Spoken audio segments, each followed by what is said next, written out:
नमस्कार जी, मैं बीएन फिर एक बार दर्शकों के एक सनसनीखेज खबरें। हिजबुल्लाह प्रमुख हसन नसरुल्लाह का मारे जाने के बाद उसके संभावित उत्तराधिकारी माने जा रहे हाशिम सफेद्दीन को इसराइल ने निशाना बनाते हुए हमला किया और लेबनानी रिपोर्ट्स का हवाला देते हुए इजरायली मीडिया ने दावा किया है कि आईडीएफ ने कथित तौर पर बेरूत के दही उपनगर में हाशिम सफेद्दीन को मारने की कोशिश की और इस रिपोर्ट में कहा गया है कि इजरायली हमला नसरुल्लाह को मारने वाले हमले से कहीं ज्यादा खतरनाक था। द न्यूयॉर्क टाइम्स के अनुसार गुरुवार को आधी रात में इजराइल ने बेरूत पर भीषण हवाई हमले किया। कहा जा रहा है कि उस समय सफेद्दीन एक अंडरग्राउंड बंकर में हिजबुल्लाह के वरिष्ठ अधिकारियों के साथ बैठक कर रहा था।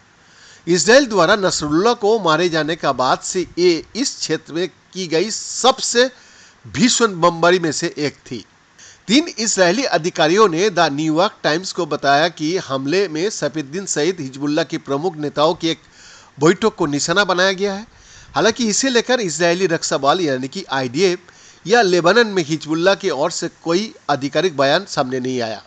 आईडीएफ ने कथित तौर पर दक्षिणी लेबनान के इलाकों पर हमला किया जिसमें बेरूत भी शामिल है। बेरूत में कई बड़े धमाका हुए जिसमें कई लोगों को मारे जाने की आशंका जताई जा रही है। हाशिम सफेद्दीन को 2017 में संयुक्त राज्य अमेरिका ने आतंकवादी घोषित किया था। वो इस समय हिजबुल्लाह के राजनीतिक मामले में महत्वपूर्ण भूमिका निभा रहा है और आतंकी संगठन की जिहाद परिषद का सदस्य भी है। वो सफेद्दीन की गिनती नसरुल्लाह और नईम कासिम के साथ हिजबुल्लाह को टॉप 3 नेता में शामिल था। कहा जा रहा है कि हाशिम सफेद्दीन इसराइली हमले से बचता फिर रहा है। ये हिजबुल्लाह के राजनीतिक मामलों को देखता है इसलिए आया था। साथ ही एग्जीक्यूटिव काउंसिल के प्रमुख है वो। इसके अलावा ये जिहाद काउंसिल का चेयरमैन भी है जो संगठन की मिलिट्री ऑपरेशंस की प्लानिंग करती है। हाशिम काली पगड़ी पहनता है।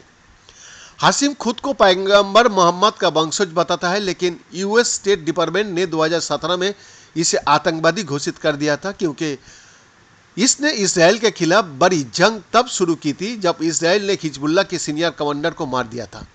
तब उसने अपने लड़कों से कहा था कि दुश्मनों को रोने के लिए मजबूर कर दो।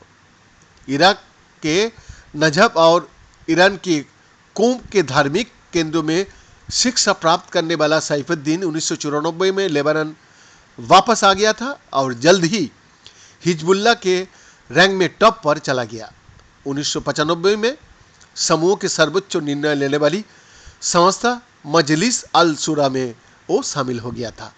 बीएन का एक्सक्लूसिव रिपोर्ट।